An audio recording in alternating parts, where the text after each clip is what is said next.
Hey everyone, welcome back to the channel. In today's video, I'm going to show you how to do account registration on chess.com or how you can sign up. So first of all, just open up the chess.com application. Now you need to sign up with your email. We can also sign up with Google and Facebook.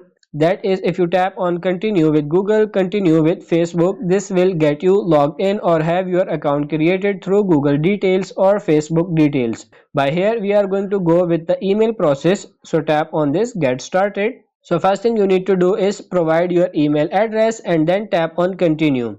Then you need to create a password for your account. Tap on your password and then tap on continue. And then you have to provide a username. This username will be what your friends and other players will see when you play in chess. So type in the username, and once the username is available for you to use it, tap on this create account.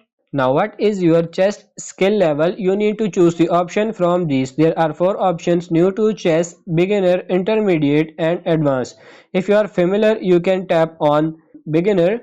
If you are already playing chess somewhere, you can tap on intermediate, and if you are advanced, you know everything about chess, select the advanced. I'm gonna go with beginner, tap on continue. Here you need to choose your chessboard theme, that is standard game, room, wood and glass. You can choose the option whatever you want and then tap on continue.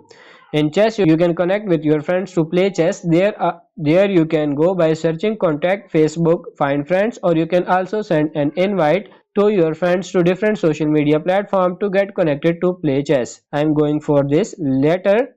And now as you can see, signing up includes one free week of premium. So you will have a 1 week of premium where you will have unlocked all of the premium features in here. So if you want, you can tap on this redeem 1 week free, or you can tap on this no thanks, and then you can see get notified when it's your move. You can tap on this okay, tap on this allow, and with that you have created yourself on chess.com. So that's pretty much it for this video. I hope this video was helpful. If it is, like it and subscribe to the channel. Thank you.